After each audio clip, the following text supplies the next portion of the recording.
আসসালামু আলাইকুম। ২০২৩ সালের ২০শে জানুয়ারি যে আইনটি কার্যকর হয় সেটি হচ্ছে ভূমি আইন। এই আইনটিতে কিছু বিষয় নজর দেওয়া হয়েছে, নিম্নে তা তুলে ধরা হলো। যেমন ১ নম্বর হচ্ছে কারো ৬০ বিঘার উপরে কৃষি জমি থাকতে পারবে না। ২ নম্বর হচ্ছে এক নামে ২৫ বিঘা জমি থাকলে তার খাজনা মাফ। ৩ নম্বর হচ্ছে আসল দলিল যার ভূমি তার। ৪ নম্বর হচ্ছে ভুয়া, বেনামি ও জাল দলিল বাদ, অর্থাৎ জাল দলিল যারা করবে সেটা বাদ হবে এবং সেই দলিল যে দাবি করবে অর্থাৎ সেই দলিলের দাবিদার এর জেল হবে। ৫ নম্বর হচ্ছে ভূমি জবরদখল দণ্ডনীয় অপরাধ। ৬ নম্বর হচ্ছে মূল মালিককে জমি দেওয়া হবে। ৭ নম্বর হচ্ছে আনরেজিস্টার্ড দলিল বাদ। ৮ নম্বর হচ্ছে অতিরিক্ত জমি লিখে নেওয়া দলিল বাদ, অর্থাৎ সেটি দণ্ডনীয় অপরাধ হবে। ৯ নম্বর হচ্ছে অন্যের নামে ভুয়া জাল দলিল, সেটি বাদ হবে। অর্থাৎ আপনি যদি ১০০ বছর ধরেও রাখেন জমিটি নিজের দখলে, তারপরও আপনার যদি দলিল ঠিক না থাকে সেটিকে আপনাকে অবশ্যই ছাড়তে হবে। ১০ নম্বর হচ্ছে খাস জমির ভুয়া দলিল করে দখলে রাখলে সেই জমি অবশ্যই আপনাকে ছাড়তে হবে, সেই দলিল অবশ্যই বাদ হবে, অর্থাৎ দখল অবশ্যই আপনাকে ছাড়তে হবে। ১১ নম্বর হচ্ছে ভাই বোন, মা বাবা বা অন্য কাউকে পাগল বা প্রতিবন্ধী সাজিয়ে আপনি যদি দলিল করে নেন, অর্থাৎ নিজের নামে করে নেন বা দলিলটি অন্য কাউকে করে দেন, তাহলে সেই দলিল কিন্তু আপনার টিকবে না। সেই দলিল এই আইনের মাধ্যমে বাতিল করা হয়েছে। অর্থাৎ যদি আপনি কাউকে প্রতিবন্ধী অথবা পাগল সাজিয়ে দলিল করেন, এমনকি আপনার নিজের যদি লোকও হয় বা নিজের মা বাবা ভাই বোনও হয়, তারপরও কিন্তু আপনার সেই দলিল টিকবে না। অটোমেটিক্যালি এই আইন দ্বারা সেই দলিল বিনষ্ট হয়ে যাবে, অর্থাৎ সেই দলিল বাতিল হয়ে যাবে।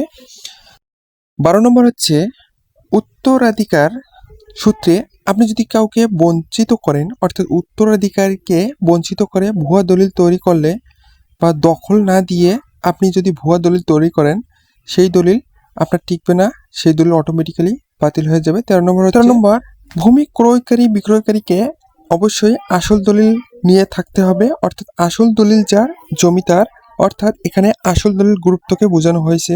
তাহলে এই আইনটি থেকে আমরা একটা জিনিস স্পষ্টভাবে বুঝতে পারলাম, সেটি হচ্ছে ১৩টি নির্দেশনা অবশ্যই আমাদেরকে মেনে চলতে হবে। এই ১৩টি নির্দেশনা যদি আমরা মানতে ব্যর্থ হই, তাহলে কিন্তু আমাদের যে দলিলটি দ্বারা আমরা জমি ক্রয় করব বা বিক্রয় করব, সেই দলিলটি কিন্তু আমাদের টিকবে না। এই আইনটি এখন বর্তমান ব্যাপকভাবে পরিচিত, অনেকের মুখে মুখে এই আইনটি বলতে শোনা যায়।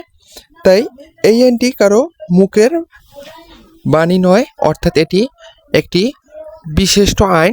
তাই এই আইনটিকে আমরা যথাসম্ভব মেনে চলার চেষ্টা করব, কারণ ভূমি আইন একটি অত্যন্ত গুরুত্বপূর্ণ আইন। এই আইনটিকে যদি আপনি মেনে চলতে পারেন, তাহলে কিন্তু আপনার অনেক দিক থেকে উপকার হবে। কারণ এই আইনে ১৩টি নির্দেশনা দেওয়া হয়েছে। এই ১৩টি নির্দেশনা অত্যন্ত গুরুত্বপূর্ণ নির্দেশনা। এই নির্দেশনাগুলো মানতে পারলে আপনার ভূমি সংক্রান্ত কোনো সমস্যা হবে না ইনশাল্লাহ। কারণ ভূমি সংক্রান্ত সমস্যায় অনেকেই জর্জরিত, অনেকেই আছে আইন না বুঝে হুটহাট সিদ্ধান্ত নিয়ে থাকে। তাই হুটহাট সিদ্ধান্ত নেওয়া যাবে না, আইন বুঝে কাজ করুন এবং নিজেকে বাঁচান এবং আপনার পাশের জমির মালিককে সচেতন করুন। তাই ২০২৩ সালের ২০শে জানুয়ারি এই আইনটি কার্যকর হওয়ার মাধ্যমেই আমরা কিন্তু বাংলাদেশের অনেককেই এই আইনটি প্রয়োগ করতে দেখেছি, এই আইনটির মাধ্যমে কাজ করতে দেখেছি। এই আইনটি প্রয়োগ করে কিন্তু সরকার অধিগ্রহণ করতে পারতেছে, কারণ এই আইনটি এক ধরনের উপকৃত আইন। তাই এই আইনটিকে মেনে চলুন, নিজে ভালো থাকুন, অন্যকে ভালো রাখুন।